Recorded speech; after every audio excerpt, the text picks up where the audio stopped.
sports fans? Your favorite sportsbook, BetUS.com, is back for our 28th year of NFL action. With the industry's biggest sign-up bonus of up to 200%, BetUS offers our members the opportunity to cash in on all your favorite sports, including NFL, NBA, MLB, and more. We've also got hundreds of new casino games, including the coolest new European slots, and our live dealers are waiting for you at the table. Sign up at BetUS.com today to get into the action. BetUS, where the game begins.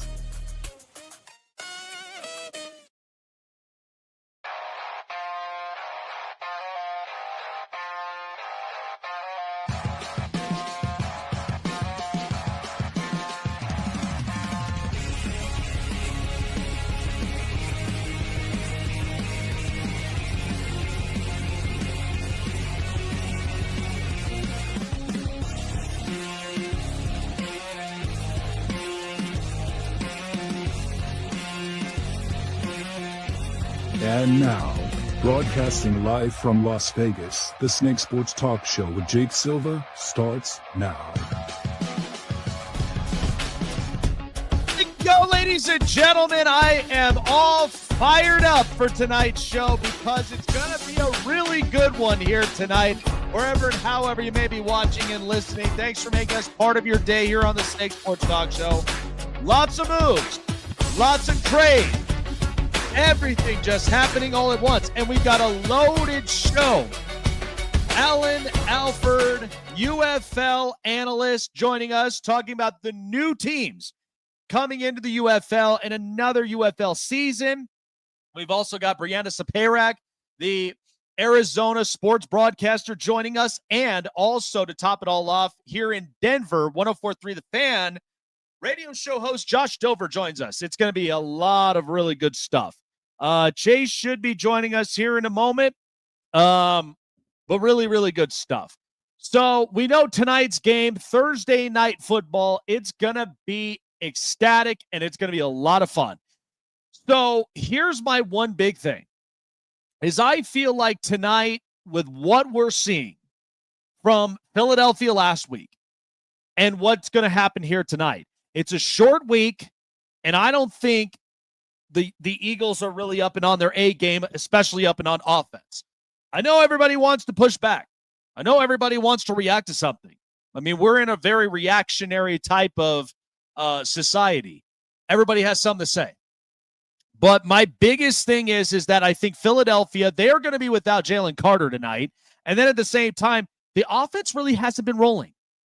And as much as you all of you Philly fans, want to throw all of your chips in for the Eagles, and more power to you. I get it. But the only difference of this is that this is not the same coordinator that you had when you had Kellen Moore. So the Eagles now, where exactly is their physicality? I know they run the football very efficiently, but they've barely thrown it. And right now, it's really just interrupting somebody like A.J. Brown, who's trying to get incentives. He's trying to end up putting his numbers up, and right now it's not doing him any favors. So I feel like tonight, and what we see with the Giants, even in the last 2 weeks, is that an atrocious game against the New Orleans Saints, it was bound to happen. Jackson Dart really didn't throw the ball more often. I thought it was an ugly game in the end, but I feel like we may end up getting the defensive front like we did against the Chargers. Because once the offensive line got decimated, it was bad. And the Giants took advantage of it. These guys are hungry on the front seven. And right now you're kind of banged up on your offensive line. You also know that, like, your defense, you're without Jalen Carter. You're one guy to stuff the run next to Jordan Davis. And so that's the one thing that is it's crazy to me. And I think about this all the time. So I think the Eagles, on a short week, you're just catching them off balance. And so that's why I think the Giants are going to end up taking it back from here. And Jackson Dart, hopefully, he ends up throwing a lot more efficient tonight. And I feel like there's going to be parts of that. I know Quinyon Mitchell didn't quite end up playing his A game against Denver. And so that's one of the things that the Eagles, they were eventually going to come to this position. So I think New York, they got a very good, solid chance. I'm going to take the Giants tonight. So that's one positive thing from New York. The one thing that New Yorkers are not going to like hearing is so obviously the Yankees got eliminated by the Blue Jays. And listen, the Blue Jays are very, very good. They're a very good team. The problem is right now is that the Yankees are so relying on home runs. This is not like postseason baseball. You do not always rely on home runs. The Dodgers did it years ago. Where do they get them? Eliminated. And the Yankees, they're eliminated. The Blue Jays are a scrappy team. Vlad Jr.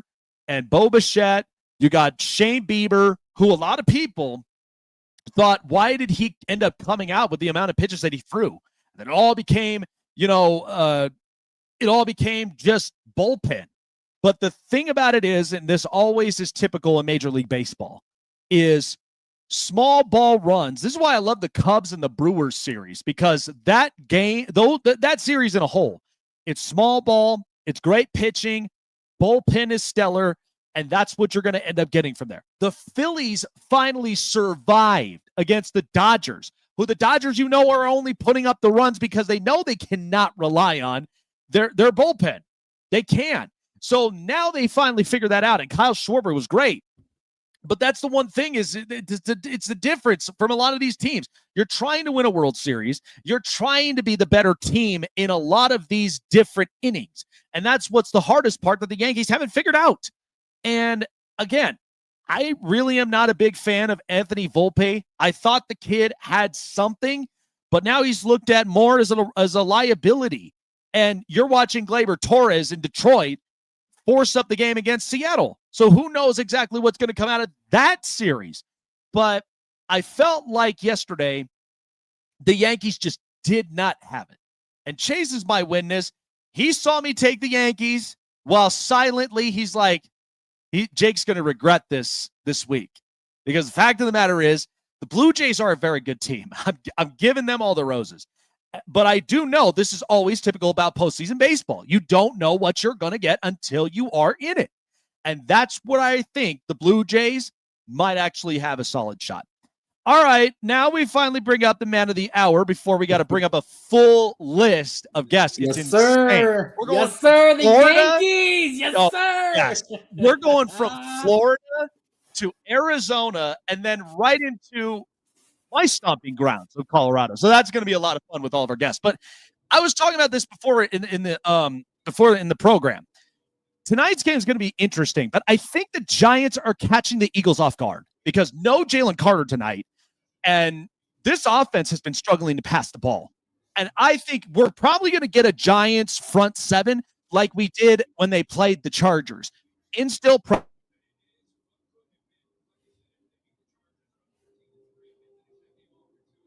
Yeah, no, I do think that this Giants front seven is going to be a force to be reckoned with, and it's going to be, interesting to see.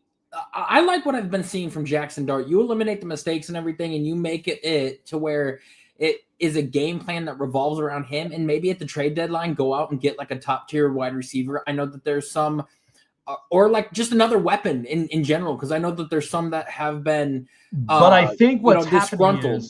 I think what's happening is that the Eagles, this is not the same offense with Kellen Moore. I think we all kind of know that. They're running the football, but they're not passing the football efficiently. And the problem is you got somebody like A.J. Brown, who in the behind the scenes has incentives. He's pissed off. Why am I getting this many catches and I'm only getting this many amount of yards? This is not doing well for me. And I'm not saying he's not grateful to be in Philly, but the problem is a lot of these players, sometimes you tamper with some of these contracts. And that's why I think the Eagles, I don't think they fully have found their offensive identity. That's why I think the Giants are catching them in the worst time, because now the offensive line's a little bit banged up. I think that allows for someone just like him. Like I just think the Giants, without Jalen Carter, Jackson Dart is going to utilize his legs. And that's where you got to look at Jordan Davis. Will. And Cam Scatteraboo. Yes, so that's why I think the run game might actually be better, but I hope to see some pretty good quality passes from Jackson Dart tonight. And I want to address this before we go ahead and move on to our guests. I have been getting a lot of flack and a lot of grief from a lot of people talking about the Greg Newsome trade and everything because, everybody was saying I'm going to be talking about that later in the program because everybody was sitting there saying that like he had the best year of his career and everything so far this year. Yeah, but Tyson Campbell is just like a Greg Newsome 2.0 when he's healthy and everything. And yes, the fact that and Andrew he's Bailey very good. was smart with this shit too. And you got to remember, this is the same organization who did business with Jacksonville literally months ago during the draft. Now they have 2 first-round picks. You have Tyson Campbell, and you got a 5th rounder, by the way. You got a 5th rounder from Cincinnati. I'm going to talk about that later in the program, but to me, absolutely, 2026 is going to be the year of Cleveland. Like Cleveland is scaring me right now with just the capital and what they're getting back. And you know what? And how well he drafted this year. I love it. But you know what, though? You probably might end up getting your wish, though. So that's why I'm like, okay, this is going to be interesting. We'll talk about that later on. Well, by the way, folks, we got exciting news because our partners at Payday Fantasy, they just came out with something brand new. They have launched their official app on the App Store and in Google Play. So the Payday Fantasy is now officially not just on your computers or your laptops. They are now at the palm of your hand on your phone. Download it on your mobile device through Google Play in the App Store. And Payday Fantasy is your go-to fantasy spot for all of your daily pickups. Baseball, basketball, and by the way, hockey season's upon us. What great games we had. We had some upsets. We had some pretty good looks. So all of that is online now. College football, there's so many shakeups. You got to get involved with Payday Fantasy. Sign yourselves up. By the way, 2 of the best offers you could get. Free $5 bet when you sign up. And then not only that, you get a deposit match 100% of up to $100 just by using one code, and that is SNAKE as your promo code. That is SNAKE for 100% deposit match of up to $100. Download Payday Fantasy today now on your mobile device through Google Play in the App Store, and make sure you use the promo code SNAKE when you sign up. Sign up, pick them, sit back and relax, and get paid with Payday Fantasy. Rank them up.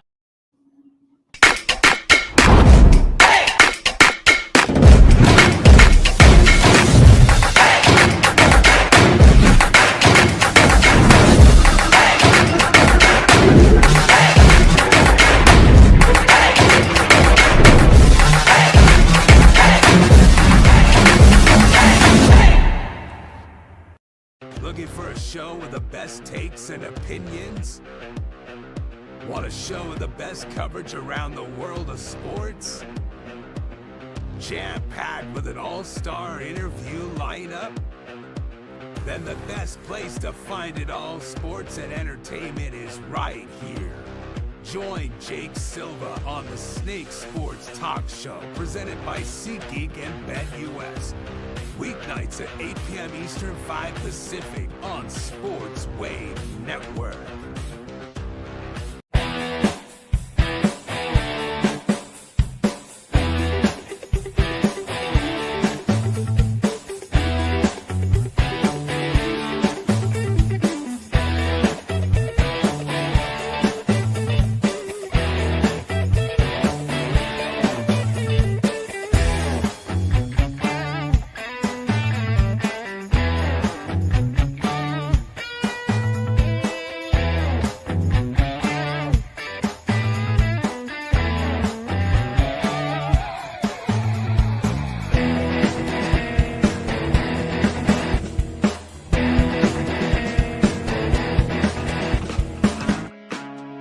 Well, we're traveling all around a bit of the nation as we've got a stacked show here tonight. So we're going to start at the first stop up in Florida.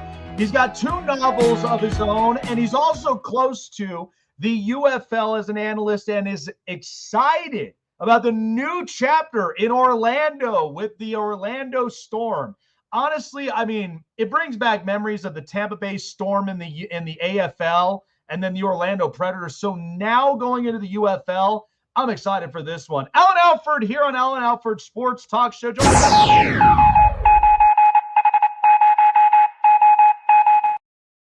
You had the pleasure of going there and seeing the red carpet of the opening. The team is now official. What was that event like? Because I'm sure a lot of people look, I've been to Florida. I've been to Jacksonville and Miami before. I've yet to make Orlando. But I've heard some good things about Orlando. And I know with, the Predators, for as long as they've been in the Arena Football League, I think this could definitely work out for them. And obviously the Orlando Magic. How can you not get excited about basketball season? So now you got the Storm. What's the excitement level like right now for a lot of the Orlandoans out there in Florida?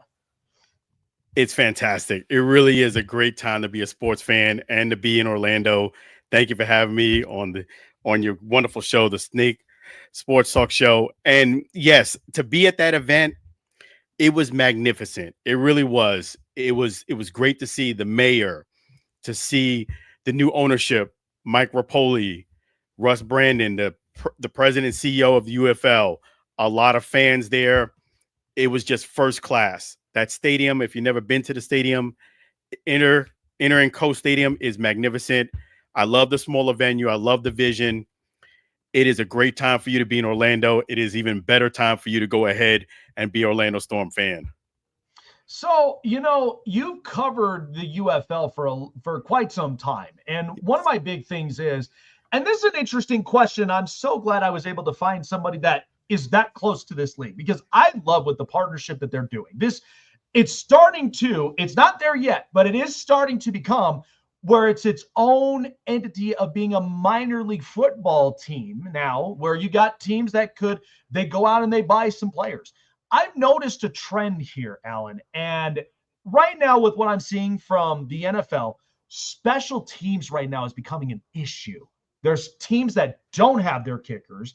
There's teams that don't quite have defenders and attackers in a lot of these positions. But I've noticed some teams like the Detroit Lions, they found Jake Bates out of the UFL. They're starting to figure out, hey, instead of wasting a draft pick a bit, here in the NFL draft, which we always love, why don't we go and give it a shot for some of these kickers in the UFL? What have you noticed from this trend? Because I'm bought in. I'm like, I like it. You need a special teamer, go get him. Go sign him up, see what he can do. What do you think about this? I think you said it perfectly. If you're a punter or kicker, you need to be connected to the UFL if you're not in the NFL, because the opportunity that you getting that platform, playing in front of fans, you get a chance. As you mentioned, Jake Bates, Brandon Aubrey, these are my fantasy football guys, and they can do it all. They can kick 60-plus yarders. I think it gives you such a great opportunity for you to be with the UFL to get that exposure. Let's say you were a great kicker and you were overlooked and you're a special team player. The great thing about the UFL, it gives you that showcase, that platform will say, hey, rather than go ahead and signing a first-round draft pick or somebody where you're paying them millions of dollars to be a part of your franchise, you can get somebody at a steep discount, not just a player, somebody who's actually great, just needed that platform or that second look, and the UFL provides it. That's why I think this league really needs to survive and thrive, so great players get a chance to get that showcase. My big thing is that not only just the Orlando Storm now that is now a new franchise, but we got two others that are along the way, and we do have some teams that are rebranding. I mean, I love the fact that the Houston Roughnecks now ended up rebranding as the Gamblers. I love it. I think it brings back a lot of classics. But now with these newcomers, I'm not in here. I just think we're in a movement to where this league is eventually going to become a minor league affiliate for a lot of these NFL teams. And I think it's right because, listen, Alan, there are almost nearly thousands of these football players who just want a shot somewhere. And I feel like if this goes successfully, you get a kid signed up playing in the spring, and look, spring tryout, spring season, let's see what you have. And if you got the capability, you will have the makings to potentially be a free agent in the NFL where teams are going to want to sign you. So give me a guesstimate. How long do you think that this could be in the next few years? We might potentially see that, because you cannot go days, weeks, months, even just a full year without football happening. I think it could happen as soon as next year. I really do. With the new ownership, Mike Rapoli, I just love his vision, what he's doing. If you look at it with an open mind and just say, let me hear what he's actually saying. Smaller venue gives you to be more intimate. It'll show better on TV. Instead of you having a $70,000 fan arena and only having 11 or 12,000 people there. I think that model of smaller and a venue like a soccer stadium will work out great. And I love the vision. I think that this league needs to thrive, because I've met a lot of the players. I've met a lot of family. A lot of these players can really ball. It's not like, for example, I'm not going to mention the quarterback's name, but I'll just say that they were a backup. Mm-hmm. I could tell you for a certain fact, there's at least 5 or 6 quarterbacks that were better than that quarterback they had as a backup in the NFL by a long slot, not even close. Yeah. And that's the level of talent you have. You got to give them a chance. Even coaches too. You got to give them an opportunity to get that shine and then let them do it from there. Yeah, I agree. And all it takes is just an opportunity. I mean, I've seen a lot of these kids that they got such good athleticism. I actually had recently done an interview with AJ Johnson, and he's like, dude, I'm ready to be back in the league. And, I just wanted to have my opportunity. So he's close with the teams, and it's just one phone call away, and then he's got a new job, ready to play. So let's tap into this. So early on in the program, we were talking about previewing tonight's game, which is the Eagles and Giants. And I'm going to be honest, Alan, I think this is a game tonight that the Giants are going to be catching the Eagles off guard, because the Eagles right now are without Jalen Carter. Their offensive line's a bit banged up, but their offense as a whole, as a unit, is not in sync. They're having trouble passing the ball. Jalen Hurts is like throwing 130 passing yards, and all they're doing is running the ball. My big thing is what I anticipate tonight. I think this front seven for the Giants is going to come out hungry like they did in the week against the Chargers, where offensive line was starting to decimate. They were stopping a bunch of plays, and they were instilling pressure into the quarterback. Is that kind of safe to say? Because I honestly feel like this could be a night that without Jalen Carter, Cam Scatterbo, Jackson Dart, they're going to be utilizing their legs. But I would like to see a little bit more passing up on Jackson Dart. What do you think you might see tonight? I think you're exactly right. I think this can be an opportunity, like a coming out party for Jackson Dart. You have a big game Thursday night. You know that everybody's watching. There's no other NFL football game on tonight. Guys are tuning in. Here is your chance on a big stage to face a team that is, like you said, they're winning, but we're not used to seeing them win like this. Usually you would see them get some more passing yards down the field. They're doing what they need to do to get wins. But I agree with you. They need to stretch the field a little bit more. They need to get the pass. I mean, A.J. Brown really hasn't really done much of anything this year. And it's not that he doesn't want to. He just hasn't had the opportunity. And this is a coming out party for Jackson Dart and the Giants. Here's a statement game. And tonight they have a chance to do it where everybody's watching.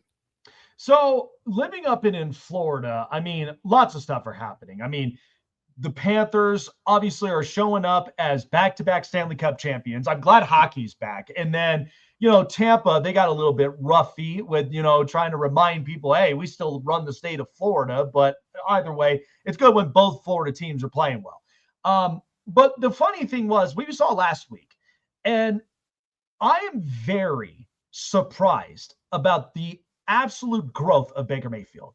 Like, he is going in comfortable, throwing the ball, not making the type of mistakes, like even in the past. And I know Chase knows this, my co-host, the fact of even in his time in Cleveland, there was a lot of noise, a lot of pressure, but he comes into Tampa after facing adversity, taking, the rest of the year with Sean McVay and the Rams.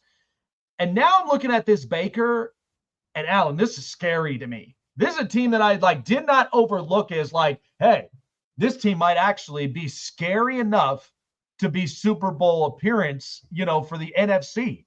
What have you thought about Baker Mayfield? Because to me, I'm seeing a revised, transformed and just a version of him that I'm falling in love with. I am too. And I got to give Baker Mayfield a lot of credit because Baker was literally one step away from being out of the league completely. And he resurrected his career. Now he's the guy in Tampa and he's balling out. He's making it possible for them to win these close games.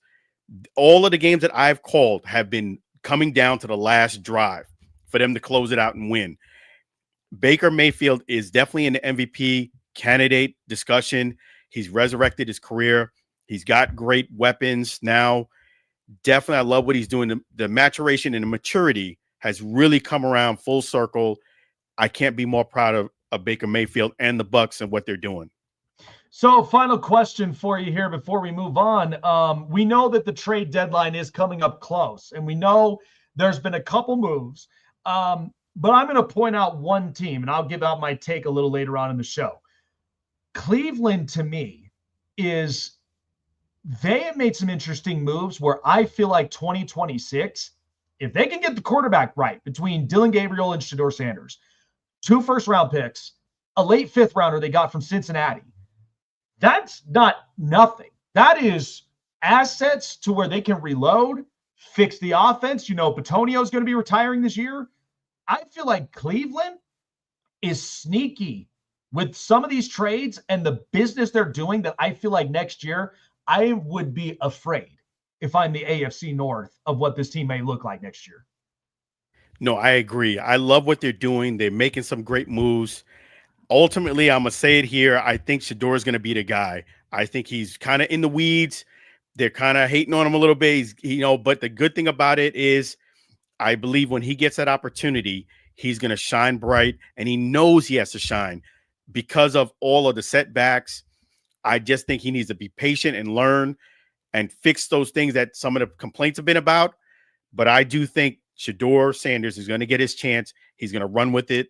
The Browns are going to be something special when he gets going. Yeah, man. Oh, you got 2 novels, UFL Analyst, and you got your own sports talk show, which I absolutely love. Love your takes, man. I'm excited for, tonight's game. I think it's going to be interesting, but I'm even more excited for what this weekend is. I put a point off this record. I said, this is probably the most favorable week for all of us as fans. I feel like when I look at the lines, the matchups, I think this is for the fans this week in week 6. I love what the matchups. I think we're going to get an interesting one, but it should be really good. Alan, appreciate the time here for you. Enjoy the tonight's game, and good luck, especially with a new regime now with the Orlando Storm. This is going to be an interesting UFL season come this up and coming spring, man. But love to see you get close to the action and see exactly what it's all about down in Orlando, man. Appreciate you coming by. Take care of yourself. We'll see you soon. Absolutely. Thank you for having me. Pleasure to be on your show. And I'm going to do the same likewise to have you come on board on my show. Absolutely, man. There you go. Love it. All righty, man. Continue all success. Right. Thank you. You as well. All right, so we move from the East Coast down south. Now we're moving into the desert before we end up making it into our stomping grounds of Colorado. So, again, she is very talented. And listen, I give all the best props for a lot of the women in sports and what they're doing, and just very, very educated. I've had the pleasure of having so many people. Nikki Giss, Deb Whitcoss, so many great women in the sports industry. And so joining us to add into that list, Bryanna Sompayrac is joining us here, our sports broadcaster from the great desert of Arizona.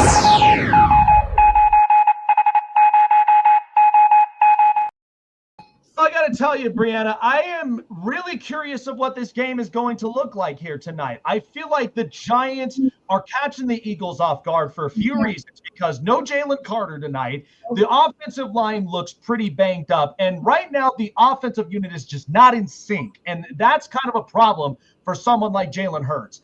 And I feel like for the Giants tonight, this is an opportunity where I might see a front seven that could be coming out just like they did against the Chargers. Instill pressures, stop the run, and get the sacks. And I think this is an opportunity where a former Arizona State alumni, Cam Scatabo, is going to be coming up, and he's going to be rushing, getting physical. What should we think about this game here tonight? Some previews here. Yeah, I mean, it's on my TV in front of me, and I'm like, I picked the Eagles, but after watching the Giants and I just saw Jackson Dart run that into the end zone, I'm like, yikes, he is the real deal. I'm thinking Jackson Dart, I think it was a great choice to have him be a starter. I think now that I'm watching the game, I'm like, man, should I have picked the Eagles? Because like you said, they don't have Jalen Carter. It seems like it's a very unfair almost matchup right now because the Giants are taking control early in the game. So I'm actually really happy you told me that Jackson Dart ran in for a touchdown because I told people off the air, Jackson Dart will have an anytime TD tonight.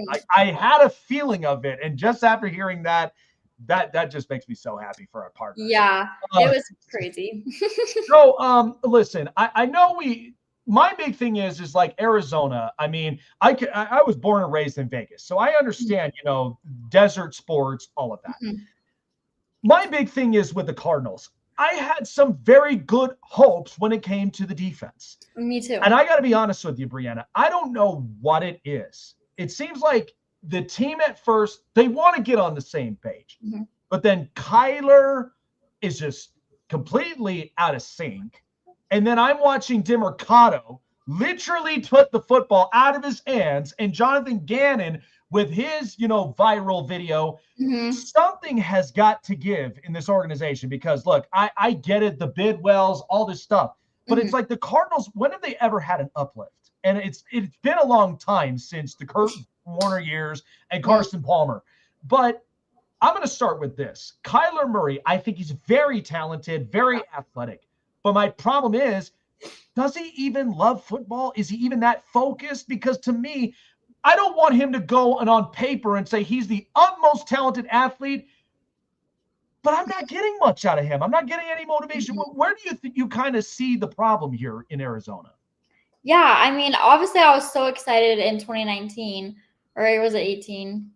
7 years. So yeah, one of those years. I can't do my math right now, but it's the 7th season. And when he first started, I was like, oh my gosh, this is so exciting because I remember he did good. Yes. And ever since then, it's been like a downhill slope. And honestly, as an Arizona fan, I'm like, this is so exhausting because I feel like all of our Arizona sports are like not good. Like our Diamondbacks, of course, they had a good year, but then they just lost it. Last year they did good, like really good, lost it again. And so with the Suns in 2021, that was like the dream team. And then they lost that. Cardinals, again, we got all this great players, especially with our offensive line, which Kyler needs, so he's not scrambling. And then, of course, downhill, and it's like, oh my gosh, are they going to come back? I don't know. I think giving Kyler Murray 7 years without any signs of playoffs is way too long. I think he needs to figure something out and just leave. Maybe a different team, maybe a different organization is better for him. But for the Cardinals, he is not the one for us. And I cannot wait for the 2026 draft to get a quarterback. Hopefully, fingers are crossed. Maybe you might be lucky enough when you get into the, the polls of like a Dante Moore or even a Garrett Nussmeier, or maybe even, I mean, I don't know. I don't see it really with Lenore Sellers. I feel like you kind of experimented this already. And it's like, well, it's not that he's not athletic. It's just I don't think as far as stretching the field may be the answer from here. So my big thing is with Jonathan Gannon is when he took on this job is that, I mean, I've seen the team when they had Steve Wilkes, they had all these other coaches before Gannon got there. I felt like I can see Gannon's identity up and in defense only some of those times. Some of those games where I know that like they'll play well. But after just seeing everything, I've even heard some hearings that players, and I'm a big advocate. I'm not saying I'm an optometrist, but I'm a big advocate of watching body language. When I watch players have just an uplift and then they're just completely out of it, I feel like there is something to the core. I don't know what it is. If you could pinpoint it for me, Bryanna, I want to see this team do so good, but it's like the identity, the chemistry in the locker room, and then even up and out of the field.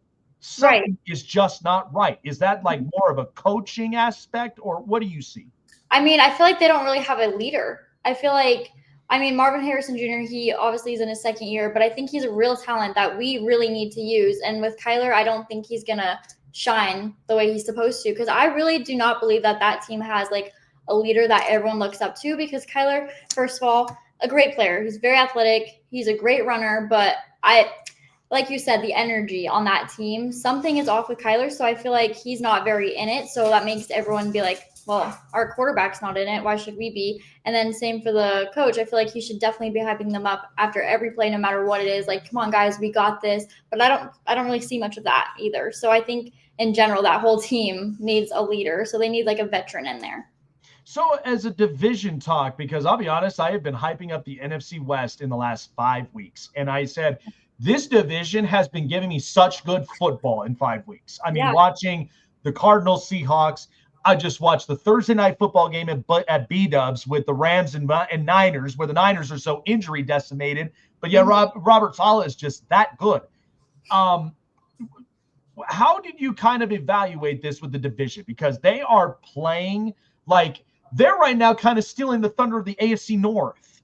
And it feels like the NFC West is just playing that damn good of competitive football. Yeah, I think both the NFC West and the NFC East, I think both of them are dominating the whole NFL right now. I think the NFC in general is doing way better and more competitive than the AFC, because the AFC, I feel like not as many teams are as good in the AFC. I'm not going to lie. So I think the 49ers are definitely in the playoffs, maybe even I will say the Super Bowl. Yeah, I think, one thing that I will say is that the Rams, they kind of, to me, it feels like they're playing like the Dodgers. They're playing a lot like a team that has to put points up because it feels like they have a bad time of closing games out. And I don't know what it is. I mean, I know the corners have been an issue. They need to go and get a corner. Either because I know the Rams could be a sneaky team in the draft as well, where, this is a very good prime draft to get some corners, get some help up on defense, something like that. Yeah. So I think it's interesting. When I started seeing these trades recently, I mean, the Chargers get a pass rush. The Baltimore Ravens are just their defense. They need something. Yeah, they need help. This is not like Baltimore to have a bad defense. But I'm looking at a team in particular that I feel like could be scary next year, and that is the Cleveland Browns. They went and traded away Joe Flacco to get a late-round pick, and then they end up going and trading 2 corners. Like, you got Tyson Campbell now, and you got another late-round pick. I feel like what fans don't realize is that when teams do this, they're not doing this just because. Right. I feel like they're loading up this capital because there's either going to be some sort of trade involved, or there's probably going to be some late rounders in this draft that I feel like are going to be hitting gems that are going to be really, really nice to watch. And I knew Greg Newsome, once he was gone, I called it. I'm like, he's going to go to a team that's going to give him a contract at some point. But I feel that if they get the quarterback right, offensive line, defensive units, and I feel like the Cleveland Browns is going to be scaring a lot of teams in the AFC North, including the Steelers. And the Bengals are just a mess. But even for the Ravens, like, what did you think of this with Cleveland? Because to me, I'm like, this team's going to scare the hell out of me next year. Yeah, I mean, they have 2 great quarterbacks right now, Dylan Gabriel and Shedeur Sanders, but we haven't seen him play necessarily yet. But, I mean, they have time to play him still because they always rotate through their quarterbacks. But I completely agree. I think next season it's definitely going to be a team to look out for because they are going to do good. And the Ravens, I don't know if they're going to do good next year. Maybe they'll get their stuff together, and maybe they'll even scare the Ravens. But it's only time will tell with the Ravens, I guess, because they definitely need some help over there. Yeah. My final thing is, I mean, in your division, I mean, I'm watching the Seahawks be physical. I'm watching the Rams be that talented. But what people didn't realize about San Francisco is, I even said, and I called it on the record, Brock Purdy to me, and most people don't like me when I say this, I said he is another Jimmy Garoppolo with wheels. He's just somebody that will accurately throw the ball. He can move out the pocket much better than Jimmy Garoppolo. But then I'm watching Mac Jones, and I'm watching the same similar scheme that is accompanied by Kyle Shanahan. And the defense, without Nick Bosa and without a lot of defensive units, people don't realize how important Robert Saleh really is. And I went on record and I said there was somebody I talked to off the air that said, give this another 2 years. The rise of defensive coaches, and these are not just defensive-minded coaches. These could be culture setters. I'm watching Mike McDonald be a culture setter there in Seattle. I may potentially watch Jesse Minter when he gets an opportunity. He'll be a culture coach because of Jim Harbaugh. Mm-hmm. But I feel like Brian Flores and Robert Saleh is going to get a second chance because I felt like the Jets were just such a dumpster fire. They did not know exactly how to handle personnel, but you could tell the difference of their defenses when he was there and when he got fired. They were completely different. They didn't play the same. So I feel like Saleh is an important piece as far as just as a gorilla glue to this team, that fifth stringers, sixth stringers, these guys are playing A- ball. And they're playing against a Rams team that just shocked them immediately. Like, is it about that time to really like give a second chance to someone like Saleh? Yeah, I really do think it is. I think it needs to switch it around and try something new for sure. Mm-hmm. Yeah, I think with Saleh, I've seen it with the Jets before the whole Aaron Rodgers thing. Yeah. Like, it looked like a college sideline there. Yeah. Like, players were invested. And Sauce Gardner's playing out of his mind. So I really hope for that. But yeah, I just think that this has been an interesting season. But yeah, I think this weekend, are there some games you're looking forward to this weekend? You might say, this game right here, Jake, pay attention to this. I have a really good feeling. Is there any that catch your attention this weekend? Because I think this is the most fan-friendly week we have. Yeah, I know. It definitely is crazy. Well, not just because I'm a Lions fan, but it's because the Chiefs and the Lions. The Chiefs, I mean, they do good when they want to. And so, like, maybe they're going to do good against the Lions. And I hate to say it, but you never know. I think that's definitely a game to look out for. But I still think the Lions are going to take that because I think they're going to the Super Bowl and they're number one in the league right now. So I think they're winning that game. I think so too. I got my money set up on the Lions. So good. Yeah. I just think, again, the Chiefs, my top 10 is going to be really interesting because there have been a lot of shakeups. So that's going to be later in the program. But I do feel like the Lions, it's interesting with the change of coordinators, but they have kickstarted up and into fifth gear. It's insane how they've been doing it. And I just don't think the Chiefs right now, like, they're trying to heat up, but it's not that easy. Now you got to play Detroit and you got to play a couple of other teams. So that's going to be an interesting game for sure. But my money is set with Detroit. But Bryanna, appreciate you for coming on by up and onto the program. I know you've been around a lot in the sports industry, and I've been very close with people, especially with Arizona, between Alex Clancy, Ben Garcia, multiple people up and around the desert. Where can people really find your stuff to tap in? Because it's very, very impressive.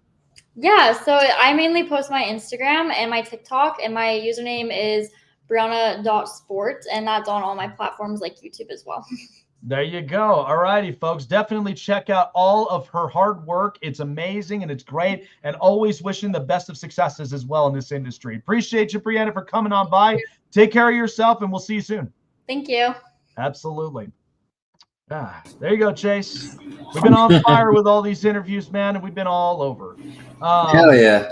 Yeah. It's interesting because I'm so happy that she literally told me that Jackson Dart with the anytime touchdown, it made me smile and happy because I called that before the game itself ended up. And then another touchdown to Wan'Dale Robinson. So yeah, see, this is why you're going to catch a team off guard. It's a short week. I don't really know exactly what to think of it. But let's say we tap up into some news, shall we? Let's get up and into Chase with me. And now, here we go. Hey, everyone, it's story time. This is the Hot Press. All right, what's happening up and into the Hot Press, Chase? So it looks like what we had predicted had come true, or is about to come true, with the New Orleans Saints dumping off some of the cap space that they have and getting ready to trade some big name players that they have. Yes. Because I've been hearing a lot of rumors going on that the New Orleans Saints are willing to trade Alvin Kamara, their all-star running back, who has hit the age of 30, but is still a hot commodity in this league. And then there are at least 4 potential teams that have been calling and inquiring about Chris Olave. One is the Bills, another one is the Chiefs, and the last 2 are the AFC North guys, the Steelers and the Browns. So I'll tell you what, and it's funny because I was actually commenting. I had to get a piece of my mind with a fellow fan that, like, when the post came out about Alvin Kamara, I mentioned the Chargers would be involved for a few reasons. Because here's the thing, they need offensive line help, and I'm sorry, but Bradley Bozeman is not doing it for me. And so I feel like they could potentially put in a package deal. And listen to this offer. If I'm the Chargers and I already got Odafe Oweh, I needed an edge rusher up from there, which didn't really cost me much. Like, the guy's on his 5th-year option. He could potentially play for a new contract. And, you know, Alohi Gilman had some good stuff, but I think the Ravens will probably get the best of him. He's a physical safety. He's somebody that could really be there next to Kyle Hamilton. But listen to this. You put in Alvin Kamara, and you put in Eric McCoy, one of their best centers, and you get a first round, a late round pick swap, and maybe one of the O-linemen. Because you're going to need to build that O-line one way or the other, because the defensive contracts it's atrocious. Cam Jordan and Demario Davis. And I just know that you can get an O-lineman right there up and into the first round. So that's why I'm like, a first round pickup from there, that's about the equal value that you will be getting for someone like Eric McCoy. Now, when it comes to Alvin Kamara, Kamara's basically right there in his 30s. So you're only going to get as much of the work value altogether. That's why throwing an O-lineman in a late round pick swap, I think, could be ideally fit. Like, is that fair? Or maybe do you think that if you're the Saints, you're going to be wanting more? Yeah, I mean, it's going to be interesting because the past 3 drafts, they've drafted offensive linemen. They drafted Peter Skoronski, thinking that he was going to be, the offensive tackle of the future. And but that now he's Penning kid. Yeah. Trevor Penning was the guy, not Skoronski. Trevor Penning is at guard now rather than tackle. And you got Cesar Ruiz. And then they got Fuaga, out of Oklahoma State. Yep. And now you also have Calvin Banks. So you've got your right tackle, your left tackle, and your left guard. Now all you need is a center and a right guard, and then you're all set. I mean, It's going to be interesting to see what the heck happens there. I know that they're going to address the quarterback situation via either free agent or the draft. I mean, Baker Mayfield is on the last year of his contract. Obviously, the Bucs might re-sign him and everything, or there could be a chance he might try to get more money somewhere else. We're going to have to wait and see, because I know that he signed only a 3-year contract, but it's going to be interesting. I think that having Chris Olave go to Cleveland would fill a desperate wide receiver need that we have been looking for a long time. I think it is interesting because, I mean, you still got Rashid Shaheed. You can get another receiver, but you got to figure out that quarterback spot. And I think that's one of the parts I think Kellen Moore, he knows going into this was going to be difficult. But, should be interesting. But that's why I feel like that alone, because you've already drafted, an offensive line, you can get more depth. What's wrong with getting more depth? That's why, you can get a center in this draft, where I feel like O-line help is always a man's best friend when you think about it when building an offense. Now, let's move on to the Cleveland Browns. I mean, obviously they have made moves, trading Joe Flacco and a 6th-round pick to the Bengals for a 5th-round pick this year, trading Greg Newsome for Tyson Campbell and a 7th-round pick. I do think that there is something in the works. I know that they have been talking to the Seahawks about possibly getting Tariq Woolen, and I know that Andrew Berry wants to build this defense even more, so that way he doesn't have to focus on the defensive side of the ball when it comes draft time. He can just focus on building the offensive line, making it younger, getting more picks, and then potentially having Shedeur Sanders as the future franchise quarterback. But what I've been hearing around Cleveland lately is that a lot of the players are starting to get frustrated with Kevin Stefanski and the way that he's handling things, including in-game situations and the way that he's handling personnel and players. And it does sound like if he does not get his act together within the next 3 games, we could see a potential midseason firing of Kevin Stefanski.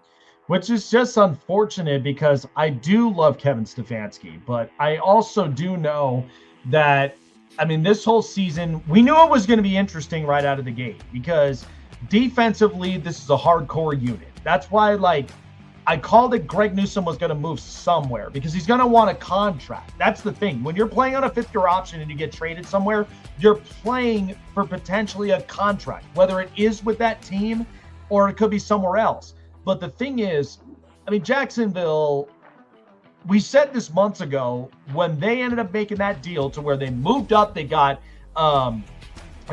Travis Hunter, and then that's when the Mason Graham pick came up. I'm like, now, without Tyson Campbell, what are the Jags going to really have to do when it comes to the corners? Because they're not going to put a lot of that workload on Travis Hunter. I think we already made that clear.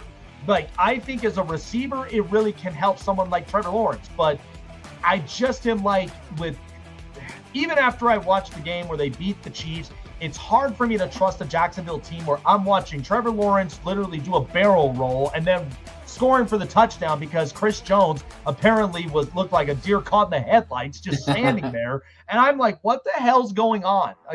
And every week, this is 5 straight weeks, Chase, that's Trevor Lawrence has thrown a pick 5 straight weeks. I cannot bank on that for a team. Eventually that starts to crawl back up and it's really going to bite you in the you-know-what the next couple of weeks when you're facing a team that's very good on defense. I'll tell you one thing, though. Liam Cohen has gotten Trevor to look pretty decent in the air, for the team right now. He's 4-1. He's gotten the offense looking good and getting better and everything. But as far as the Greg Newsome thing, Andrew Berry's playing chess while everybody else is playing checkers because, you offload a great corner in Greg Newsome. But the thing is, he realizes he still has Martin Emerson on his rookie contract for another 2 years. And not to mention that getting Tyson Campbell is a lot cheaper than what Greg Newsome would be potentially. And not to mention he's got a young corner for the next 4 years and stuff, including with Denzel Ward getting older and everything. He's got 2 to 3 years left on his contract.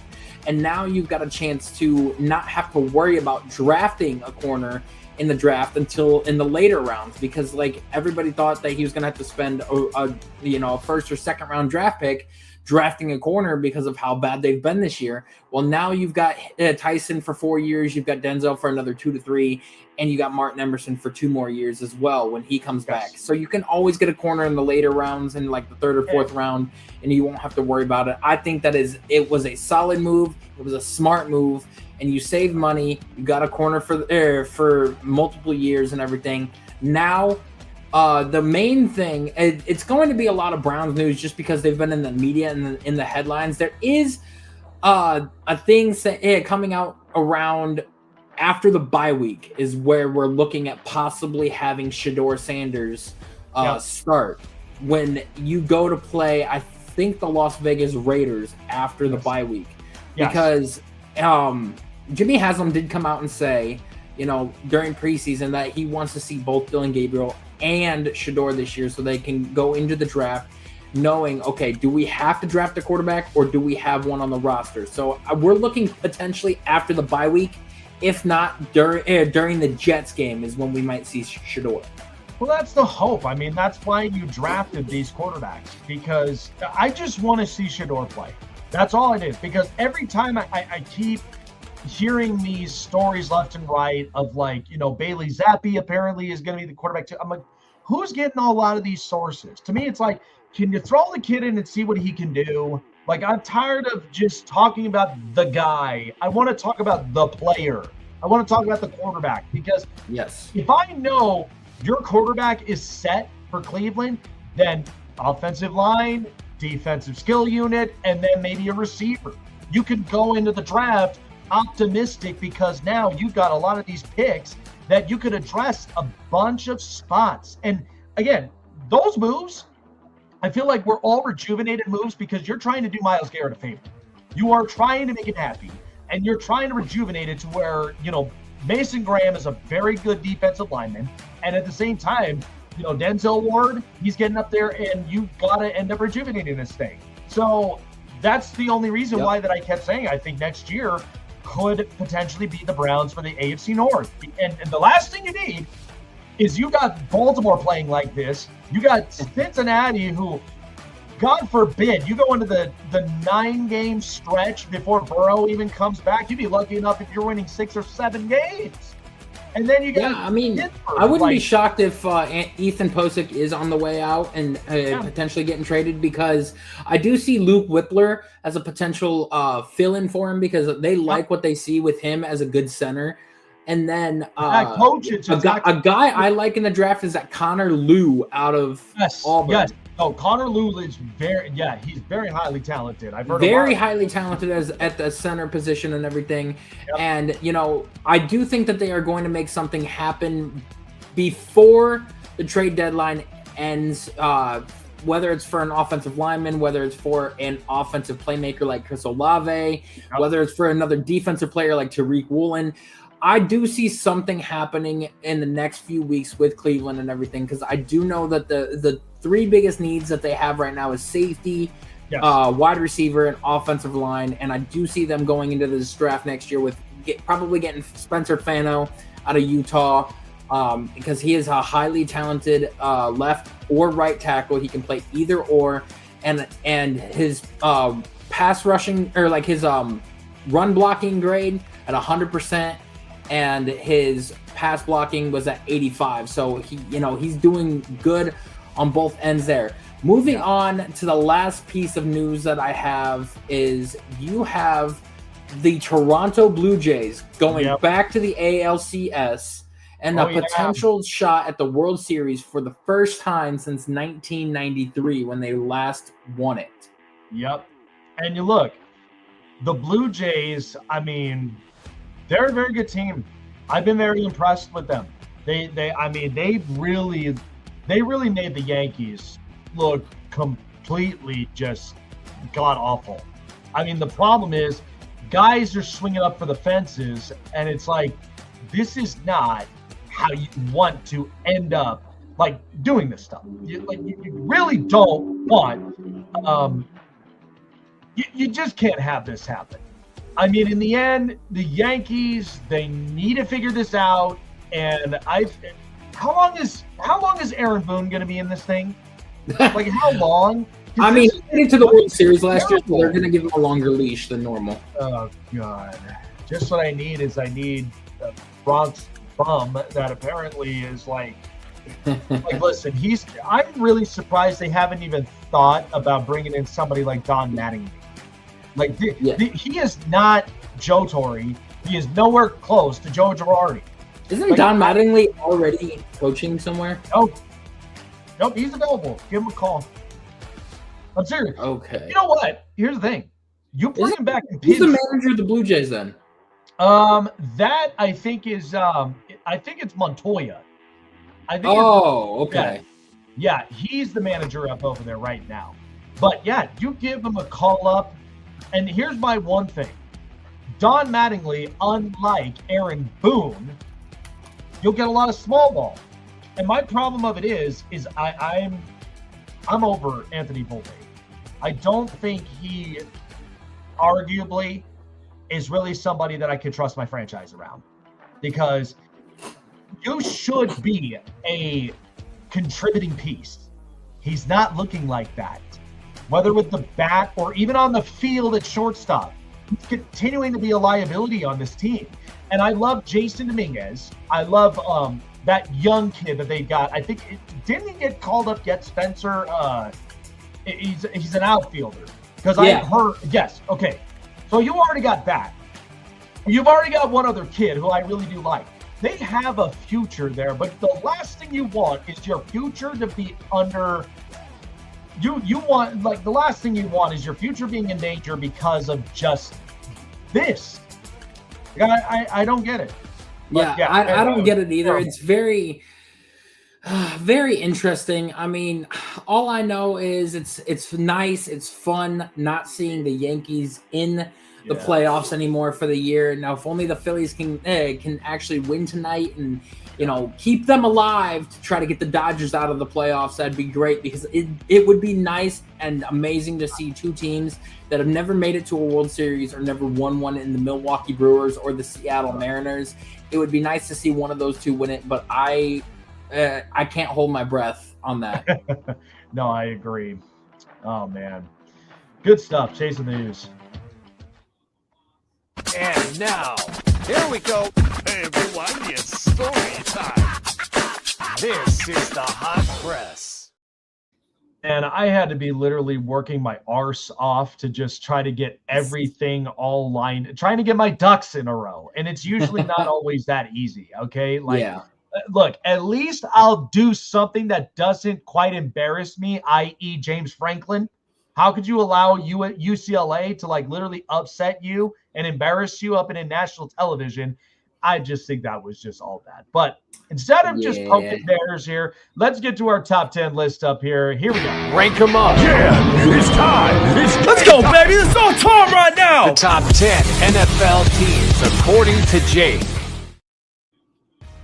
All right. So at number 10, I've got the Indianapolis Colts. I mean, look, this team still continues very, very well with being very explosive up and on offense. Jonathan Taylor, Daniel Jones. This has been really good. And to me personally, I think the Colts, they've got a defensive unit. Just because they ended up losing Xavier Howard wasn't quite, it wasn't quite a big loss. They were able to go and get another corner. So they're kind of just holding on. But this Colts team is just talented, very good. Love the physicality. I got them right now up at number 10. Interesting. Number 9. Number 9 team, I got to be honest with you, Seattle. I was having a hard time when it became Kansas City or Seattle, because honestly, Kansas City lost. But the thing is, the offense, though, is still really good.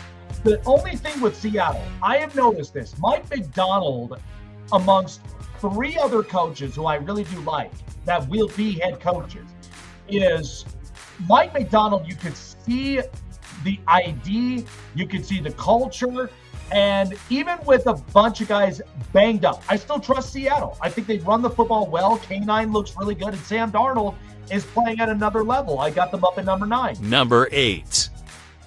Number 8 team sitting up and into the middle, I got the LA Rams. Look, I can't harp on them too heavily because I think they're a very talented team. But the problem is they play just like the Dodgers. You got to run up the score because you realize your bullpen is atrocious. Did you see the Dodgers took Tanner Scott off of their postseason list now? Yeah, yep. You should have thought about that earlier before you ended up putting him in there. So like the Rams have a corner problem. They can't close out games. And I think part of that is you watch that game Thursday night.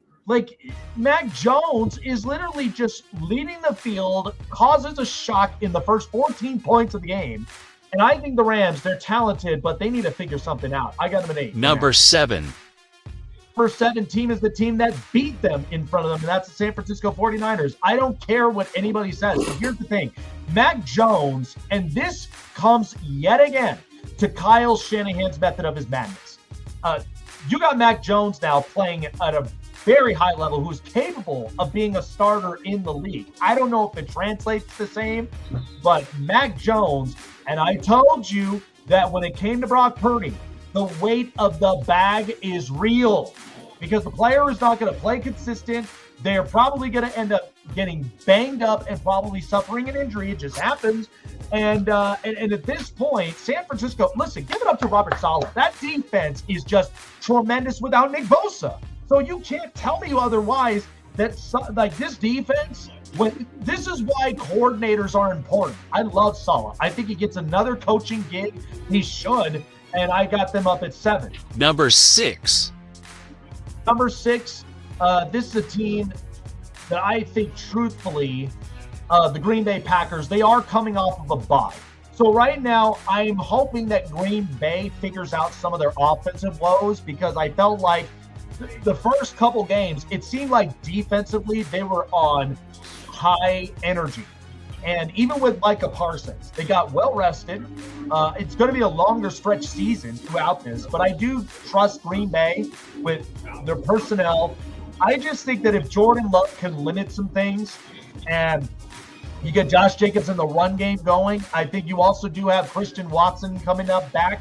And hopefully, I mean, you're not going to get Jaden Reed back anytime soon. So you now have to work with what God. But I still trust Green Bay up at this. I got him at 6. Number 5. All right, the number 5 team, you'd be surprised a bit. It's the Philadelphia Eagles. After all that, and right now, with the Giants, yeah, they're probably not going to be up and into this top 10 for very long. They'll probably be on the outside looking in.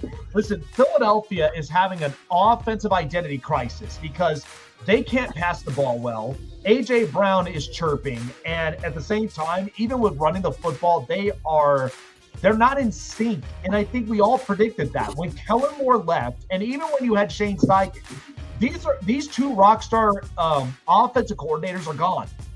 Now you have this one who particularly I'm assuming was in-house. This ain't working for Philly. And Jalen Hurts, he is the calm before the storm. But this is not going to work very well. I mean, when you have him passing for 130 passing yards, he's not a pure pocket thrower. I think we all agreed to that. We all know that he's very mobile and he's an improviser. But at the same time, you got to throw. You got to throw in some of these spots.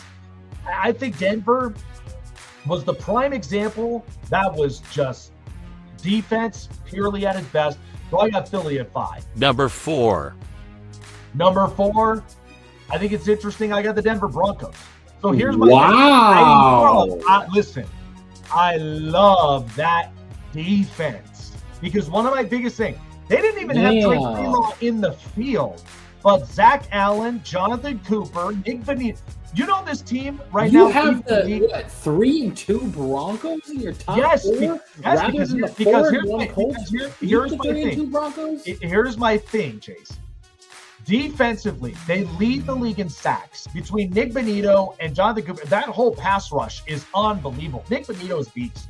And the other thing is the corners and the safeties right now, like that is such a crazy unit that Sean Payton has put together. Now, again, people will question about Bo Nix, but my big thing is that Sean Payton, J.K. Dobbins has been running the football efficiently well.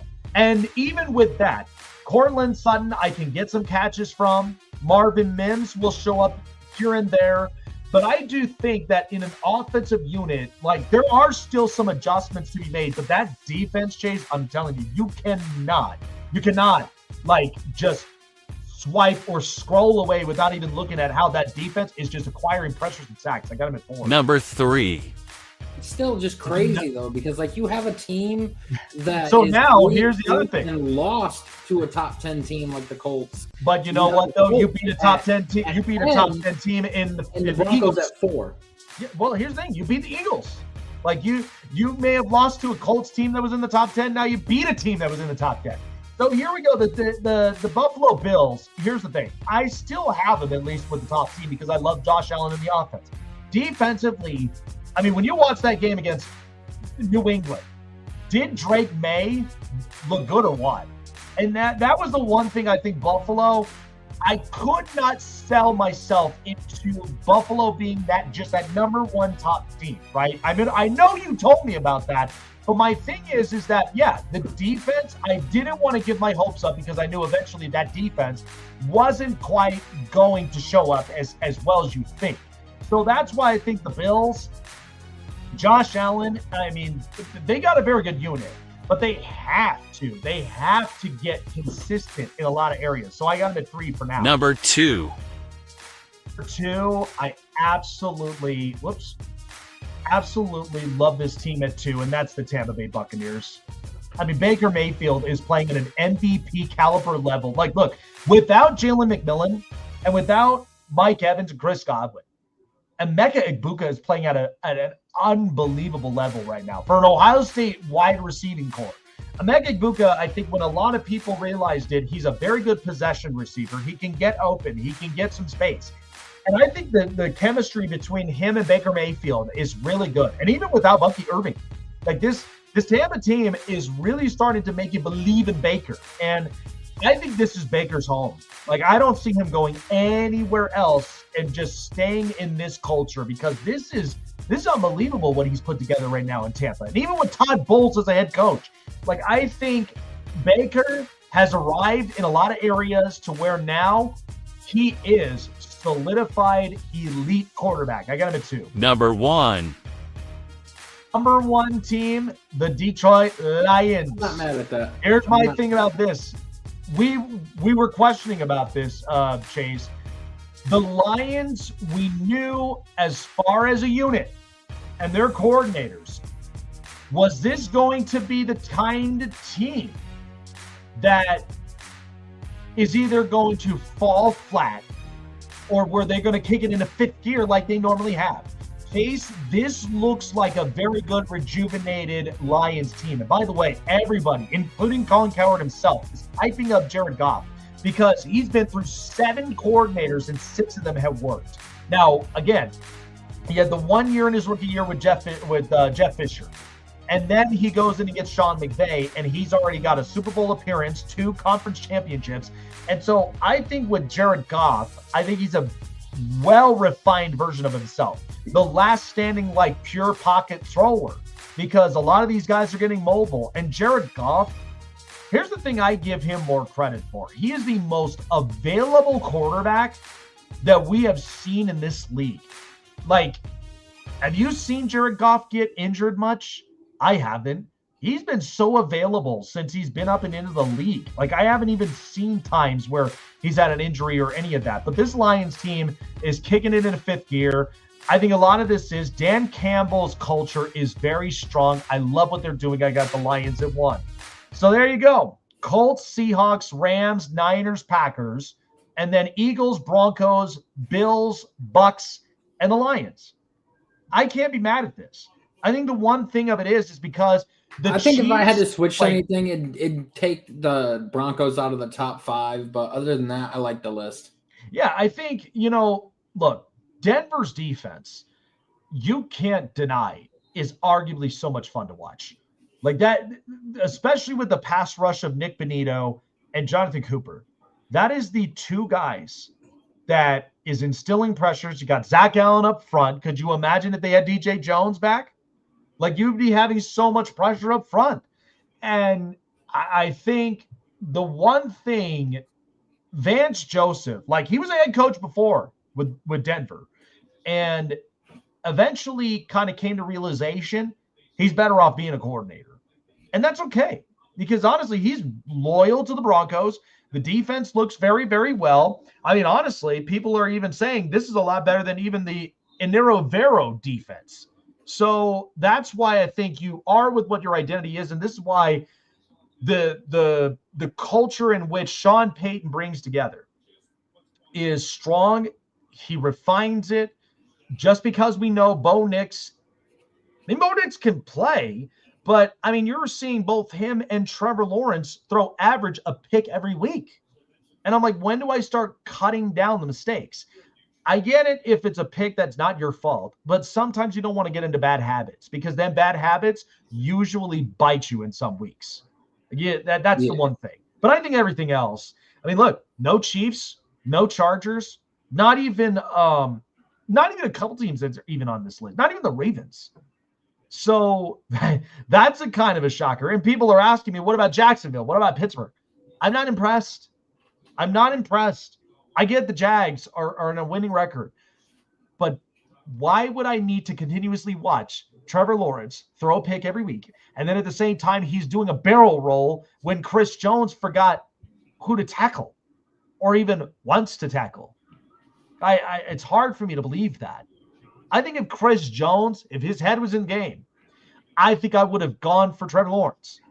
Like I would have gone after him, but nope.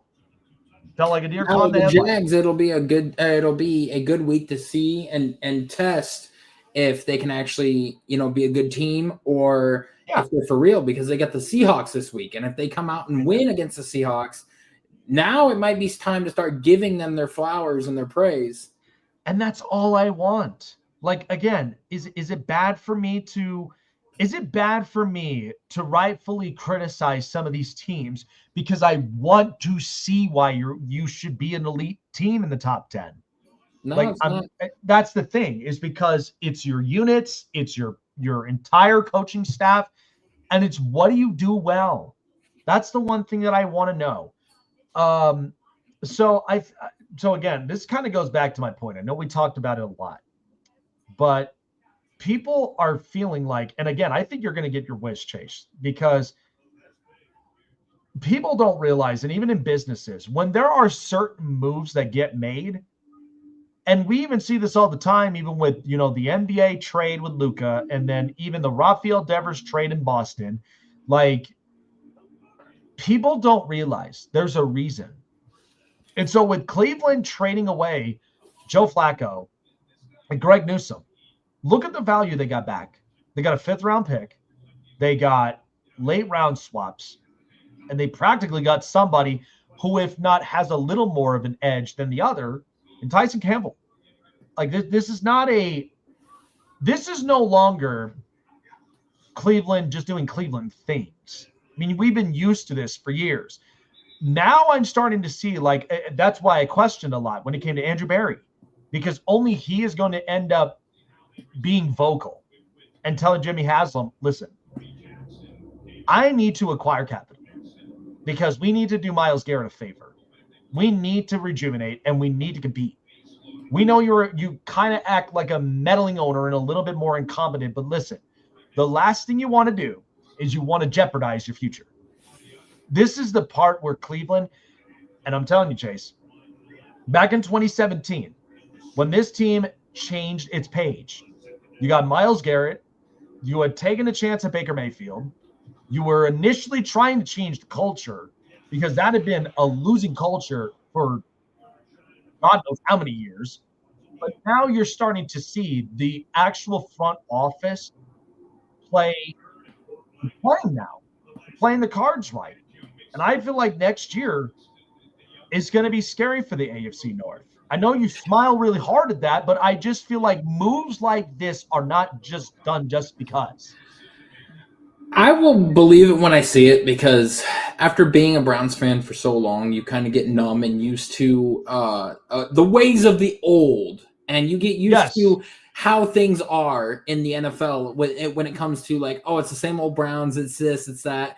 I will admit Andrew Berry has done phenomenal this past draft, and I think that, as far as GMs go, it's like players. You need to give them time to develop and get better at their ability to draft and everything. And this is arguably the best draft that Andrew Berry has had since he has been the Browns GM. I mean, we saw the same thing with Howie Roseman when he first started becoming a GM, because he was drafting mediocre guys that would last a couple years, have a few good years in them, and then fall off the page. Now we look at him as arguably the best GM in all of football. And I think Andrew Berry's starting to come into his own. And he I think Andrew Berry, we need this. Yes, and I think Andrew Berry, now remember, I would probably say give it one more year respectfully, because he is doing the right things, where these are the kinds of moves that make you like a Brett Veach. I would even say Les Snead and a lot of these other really good GMs. I mean, I know a lot of people right now are just basically looking at Eric DaCosta and is going like, what the hell's going on in Baltimore? Like, they needed to make a move. They did it. They got rid of their first round 21 pick, with Adolphe Owe, and goes to LA. And then you go and get a safety because something has to change. And again, you're decimated with injuries. This is by far, since Ray Lewis and Ed Reed, this is the worst looking Baltimore defense I thought I'd ever see in my life. I'm not used to seeing that. Usually it's always physical, never out of the fight. This is different.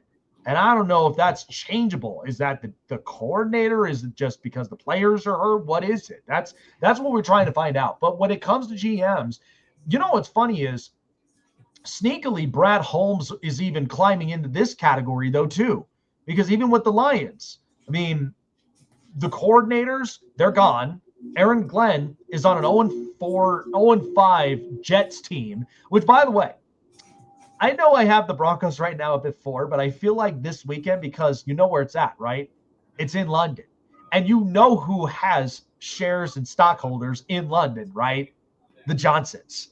And so you know the Jets can't afford to lose here, because otherwise Woody is just not going to stop hearing it for weeks. So that's why they have to. I feel like that's a trap in itself. Most people, look, I live in Denver. Most people don't believe it, but I feel like that could be a trap. I feel like the Jets could do something crazy. But besides that, I just think life is so much better when you have smart personnel in the building. That's why I think it's incredible when you start to see that. So I feel like Brett Veach, in a sense, Eric DeCosta, Les Snead, Brad Holmes, and I feel like Andrew Berry is starting to move up and into that category. I can't put Joe Ortiz up there, even though he's made some moves.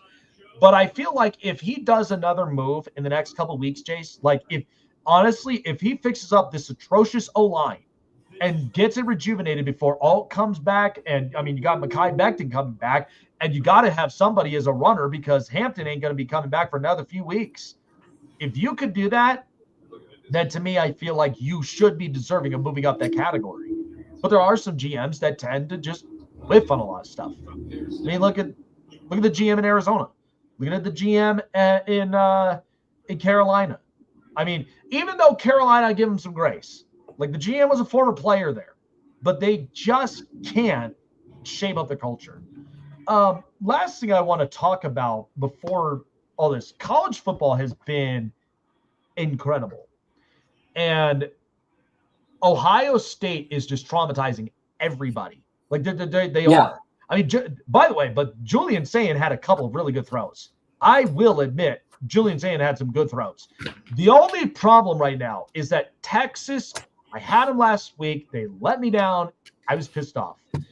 I don't know what to make of with Texas, because Sark, can't afford to have these types of mistakes. And to me personally, people want to say, don't throw shade on the Manning name. But you have to be honest here.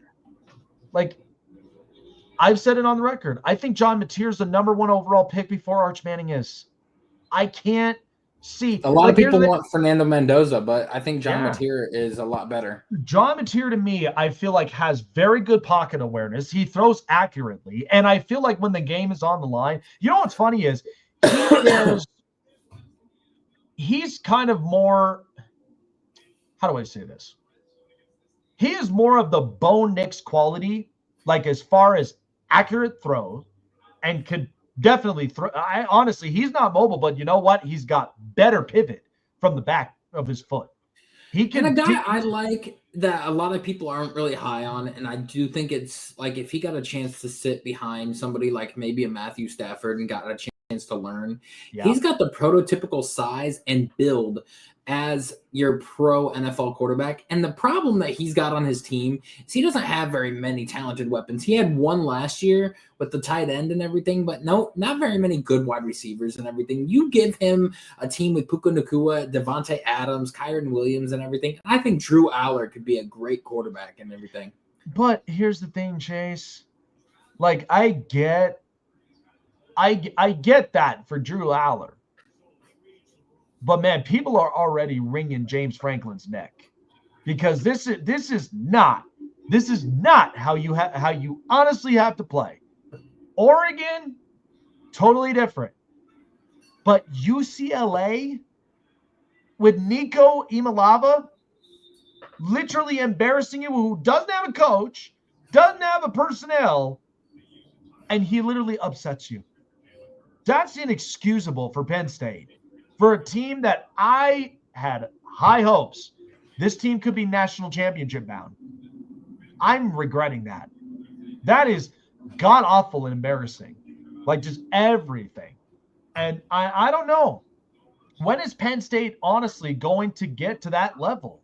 Because I know they do a lot of things in-house, a lot of things that are more interpersonal, But when are they going to start tapping into the transfer portal?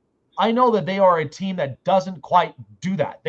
I get the recruiting part, but sometimes you lack it receiver. You lack it some of these other positions where, even if you look at a Florida or an LSU or an Alabama or a lot of these teams in the SEC, they have high talented receivers. Why? Because the South Florida is chock full of them. They're skilled players. And if you're not going against your means, I know Michigan is physical, but you've seen how talented more of their tight ends, but even a receiver, you get one receiver up in there, Bryce Underwood is probably going to be ending up throwing missiles everywhere. But then even when you look at someone like Dylan Raiola, look at what he's doing. So when is Penn State ever going to get to that point? That was embarrassing that last weekend. I couldn't even believe my eyes. I'm like, you really are going to let this happen? It made no sense. You got arguably one of the best running backs in college football on your team, and you're not utilizing him very well. Yes, and every year it seems like Penn State's defense, they're always physical. I know what I'm getting, but it's like this is not I can't even come up with the words. But look,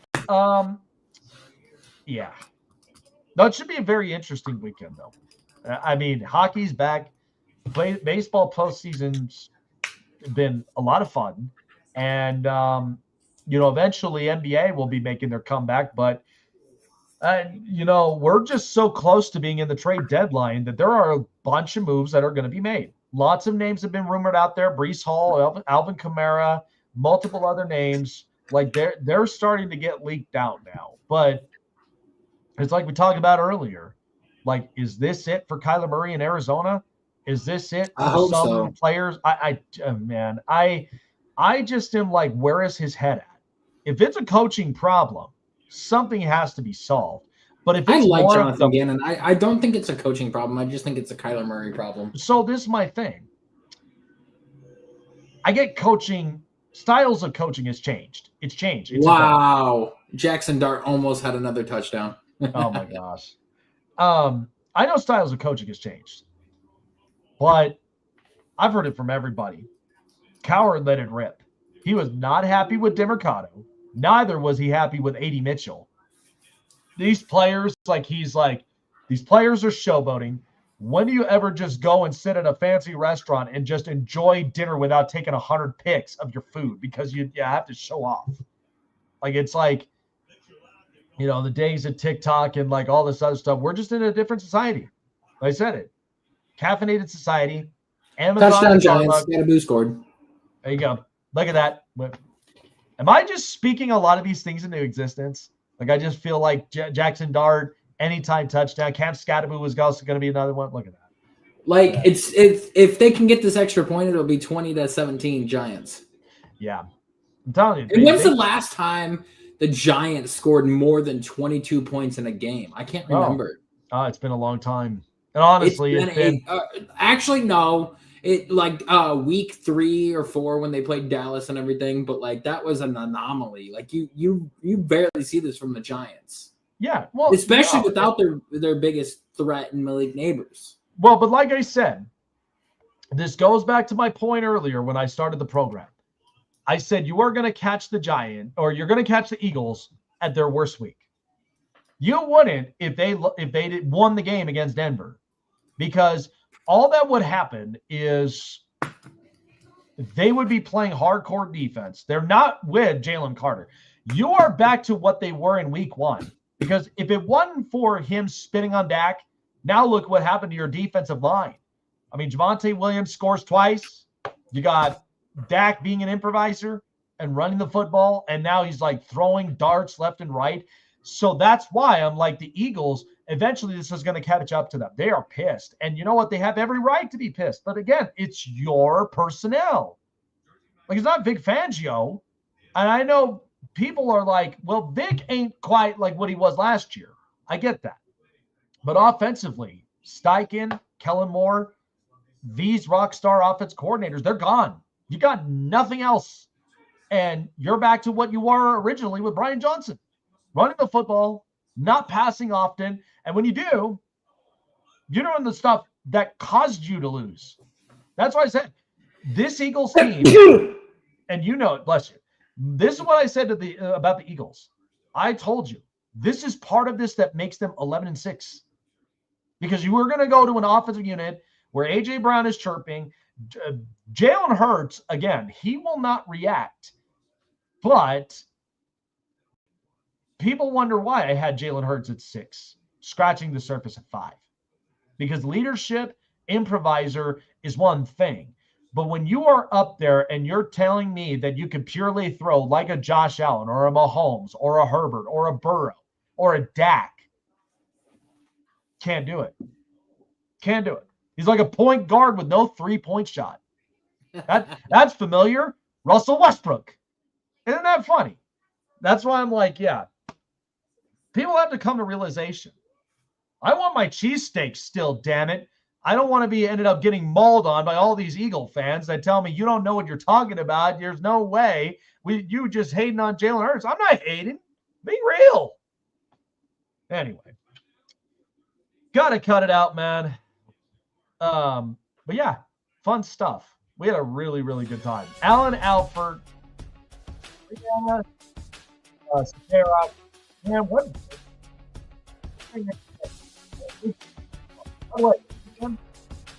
Winter Park. It's gonna be a lot of fun. It'll be a great time with the wifey. Also enjoying some quality time with the kid. I'm loving it, man. Just getting bigger and bigger by day. So appreciate everybody for joining on here, up and onto the show with Chase myself. Have a great night, and we'll see you guys next week here on the Sake Sports Talk Show. Take care, everyone.